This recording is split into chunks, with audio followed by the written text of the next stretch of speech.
Oi, pessoal, eu sou a Júlia. Fala galera, aqui é o Caio. Oi, gente, eu sou Luísa.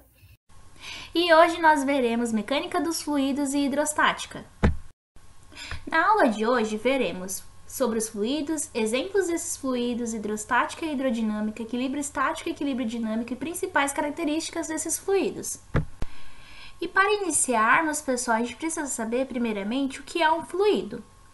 Bom, os fluidos, eles são constituídos por matéria no estado em que se possa escoar com facilidade. E o termo fluido, ele pode ser aplicado aos líquidos e aos gases. E aí, os fluidos, eles podem ser divididos em duas categorias: fluidos reais e fluidos ideais. Os fluidos reais apresentam resistência à ação deformante. Tal resistência mede a viscosidade do fluido. Então, os fluidos reais apresentam forças de atração entre si. Essa característica permite que as moléculas de um fluido real fiquem juntas. E quanto maior for essa força, mais unidas as moléculas vão ficar. E aí, mais difícil é acontecer esse escoamento. E aí a gente chama essa resistência no escoamento de viscosidade. Enquanto nos fluidos ideais não apresentam resistência ao escoamento. Dessa maneira, a viscosidade ela é desprezível. E aí, nos fluidos ideais, a gente diz que é ideal porque esse fluido quer dizer que eles são perfeitos, são fluidos idealizados e eles são constituídos por muitas moléculas que não exercem entre si nenhum tipo de força de atração. E dessa forma, esse fluido ideal ele toma como a forma do recipiente que está em contato. Ou seja, se eu pingar uma gotinha de água na pia, se ela for um fluido ideal, ela vai tomar a mesma forma dessa pia, ela vai espalhar. Enquanto se eu pingar, né, essa gotinha na pia e ela for um fluido real, ela vai continuar como uma forminha de gota por conta dessa força de atração que faz com que as moléculas fiquem juntinhas, ela fica com uma forminha mais arredondada. Bom, e exemplos de fluidos nós temos a água, o óleo, o gás, a gasolina. E é importante a gente saber que todo fluido ele tem uma certa viscosidade. E cada um, né, se difere entre si.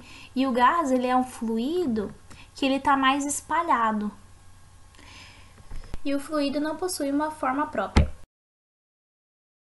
Então, pessoal, acabamos de ver como é que funcionam, né, os fluidos, o que são eles. E agora vamos falar um pouco sobre os estudos realizados sobre eles, né? Então, temos aí a hidrostática e hidrodinâmica, que são duas aí, áreas, né, que estudam os fluidos. Na hidrostática, a gente tem o estudo dos fluidos em repouso. Então, como exemplo, eu trago um lago, né? Um lago que temos água, né? E o que acontece é o seguinte: essa água, ela não está em movimento, não há nenhum movimento ali, não há nenhuma mudança do seu volume nem nada, né? A água está literalmente parada. Então, esse é um exemplo, né, de estudo de um fluido em repouso. Agora, quando a gente trabalha com a hidrodinâmica, a gente tem o estudo dos fluidos em movimento. Um exemplo disso, imagine a água, né, passando no encanamento, né, chegando até a sua torneira. A água tem que se movimentar de um ponto A até um ponto B, né? Então, esse é um dos exemplos, né, de um fluido em movimento, né, da hidrodinâmica. Outros exemplos, agora pensando nos gases, né, temos o Sol. O Sol, que particularmente ele é gasoso, né? Mas ele é mais para o plasma, que também não deixa de ser um gás, né? Mas a gente pode ver que ele é uma esfera feita de gás que está ali com seus fluidos, né? O gás ali está em repouso, não há nenhum aumento de volume ali do gás, né? Já pensando agora na hidrodinâmica, a gente consegue, por exemplo, ter estudos referente ao comportamento de um avião, né, que só consegue se movimentar devido ao movimento do gás, né, da atmosfera. Então, esses aí são mais alguns exemplos, né, que a gente tem da hidrostática e hidrodinâmica. Bom, agora falando um pouco sobre quais são as matérias, né, os conteúdos que a gente estuda em ambas áreas, né. Temos, então, a hidrostática, né, que vamos ver aí nas próximas aulas, né? A gente tem 3 teoremas importantíssimos para a gente compreender, então, o comportamento dos fluidos em repouso, que seria o quê? O teorema de Stevin, o teorema de Pascal e o teorema de Arquimedes. Já pensando na hidrodinâmica, a gente tem estudos sobre escoamento, vazão, equação de continuidade e a equação de Bernoulli. Todos esses aí importantíssimos aí para entendermos o comportamento aí dos fluidos. Então, gente, como o Caio acabou de falar sobre a hidrostática e a hidrodinâmica, dentro da hidrostática, a gente tem o estudo do equilíbrio estático e o equilíbrio dinâmico. E qual que é a diferença nesses 2 equilíbrios de fluido? No equilíbrio estático, o fluido estará em equilíbrio por não possuir forças atuantes sobre si. Isso significa que, se não tem nenhuma força agindo sobre esse fluido, ele vai permanecer em repouso. Por essa razão, ele está em equilíbrio estático. Já no equilíbrio dinâmico, o fluido ele estará sob forças atuantes, porém, a soma dessas forças é nula. Então, por exemplo, terá várias forças atuando sobre o fluido, de modo com que, ao somar essas forças, a resultante terá que ser 0. Por essa razão, a força é nula e, portanto, o fluido estará em equilíbrio dinâmico. Na natureza, normalmente a gente encontra os fluidos em equilíbrio dinâmico, já que é muito difícil você encontrar um fluido sem força nenhuma atuando sobre ele. Como o Caio também mencionou sobre o Sol na hidrodinâmica, na hidrostática, perdão, a gente nota elas acabam passando por um equilíbrio dinâmico. Sendo assim, a gravidade, né, que atua de fora para dentro, se anula com a pressão atuando de dentro para fora. Por essa razão, ocorre a questão do equilíbrio dinâmico, onde as forças resultantes são nulas. Bom, pessoal, até agora a gente viu alguns conceitos, a gente viu sobre o que é um fluido, a gente viu também alguns exemplos sobre fluidos, e uma das principais características, né, do fluido é a densidade. E a densidade ela é uma propriedade específica da matéria. É uma característica de uma determinada substância. Essa propriedade ela está relacionada com a distribuição da massa ao longo do volume do corpo composto de uma determinada substância específica. Ou seja, a densidade ela é uma grandeza física que mede a concentração de matéria de um corpo em um dado volume. E a gente pode definir que a densidade é a razão entre a massa e o volume. E a unidade de medida, de acordo com o sistema internacional, é quilo por metro cúbico. E é muito comum a gente achar grama por centímetro cúbico ou quilo por litro. E é normal que vocês vejam isso em alguns exercícios. E aí, caso peça, né, para transformar, né, em quilo por metro cúbico, aí vocês, né, terão que converter essas unidades de medida. E, pessoal, o que define, né, quando uma densidade ela é muito grande? Bom, para a densidade ela ser muito grande, a massa, né, precisa ser maior e o volume precisa ser menor.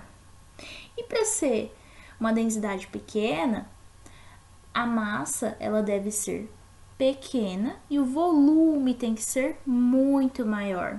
Por exemplo, o buraco negro. O buraco negro ele é muito denso, então a sua massa ela vai ser muito maior e vai ser muito maior que o volume. Então, o buraco negro ele tem uma massa comprimida num volume muito pequeno. E, por exemplo, se a gente tem uma piscina e tem uma gota de água na piscina, a gente tem um volume muito grande para uma massa muito pequena. Então, a densidade vai ser muito pequena. Bom, galera, vocês acabaram de ver sobre a densidade de um fluido e agora a gente vai ver sobre a pressão de um fluido. A pressão é uma grandeza que mede a força aplicada em uma determinada superfície. Isso significa que a pressão é dada pela razão entre uma força exercida sobre uma determinada superfície, no caso, sobre uma determinada área. No sistema internacional, A unidade de medida de pressão é dada em Pascal, mas vocês podem encontrar a pressão em outras unidades também. Normalmente, como vocês sabem, a força é dada em Newton e a área é dada em metro quadrado. Ou seja, Pascal é Newton por metro quadrado.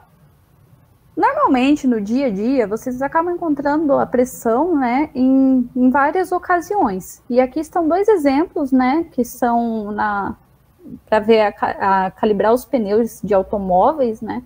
A gente acaba regulando a pressão desse pneu. E também para aferir a pressão no hospital. A gente costuma dizer assim, minha pressão está muito alta, minha pressão é baixa. A gente vê muito nas pessoas com maior idade, né, ter esse problema com pressão. Aí a gente fica assim, pressão, né? O que será que é pressão? Ou por tantos tipos de pressões, e a gente vai acabar falando um pouquinho desses tipos de pressão. Bom, eu vou mencionar 3 tipos de pressão: a pressão hidrostática, a pressão atmosférica e a pressão arterial. A pressão hidrostática, que é o que a gente acaba trabalhando um pouco mais na física, ela é dada em Pascal, como sugere o Sistema Internacional, e ela é exercida por fluidos em equilíbrio, aquele equilíbrio que a gente acabou de ver, estático e dinâmico. E ela é dada, né, calculada pelo ρ, que é a densidade, a força gravitacional e a altura. A altura vai ser muito importante, principalmente na questão dos estudos, daqueles teoremas que a gente vai ter no próximo vídeo. A pressão atmosférica, normalmente a gente encontra ela em ATM, que muitos exercícios de vestibular acabam falando, né, que a pressão atmosférica no nível do mar é 1 ATM, mas normalmente para fazer os cálculos de física a gente acaba tendo que converter para Pascal. E a pressão atmosférica é a força que o ar exerce sobre a superfície terrestre. E pode ser calculada, né, a pressão pela pressão atmosférica mais a pressão hidrostática. E temos também a pressão arterial, que normalmente ela é encontrada em milímetros de mercúrio, que é a pressão que o sangue exerce sobre os vasos sanguíneos. Normalmente ela se encontra entre 120 milímetros de mercúrio a 80 milímetros de mercúrio. Aquela famosa pressão 12/8, que a gente vai no médico e fala assim, minha pressão está 12/8, então sua pressão está legal. É a pressão ideal, saudável, que seu sangue tem que exercer sobre seus vasos sanguíneos. Notem que nos 3 casos, a pressão, ela é uma força, né, acaba sendo uma força exercida sobre uma superfície. Nesse caso aqui, é do fluido exercido sobre algum recipiente. Nesse caso, é a força do ar exercida sobre a superfície terrestre. E no caso da arterial, é o sangue exercido, é a pressão do sangue exercida, né, sobre os vasos sanguíneos. Uma outra questão é sobre a pressão atmosférica, que vocês já devem ter notado, às vezes assistindo um jogo de futebol na televisão, que os comentaristas acabam falando que os jogadores brasileiros sentem muita dificuldade quando vão jogar na altitude, vão jogar, por exemplo, na Bolívia. Eles falam, lá o ar é rarefeito. O que isso significa? Significa que lá a pressão é baixa, então é uma atmosfera onde o ar é menos denso, né? E isso acontece por conta mesmo da densidade do ar. Tem pouco ar, né?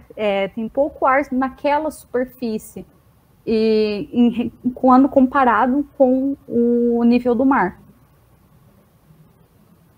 E é isso, gente. Até a próxima. Lembrando que no nosso próximo vídeo a gente vai ver sobre o teorema de Steven, Pascal e Arquimedes.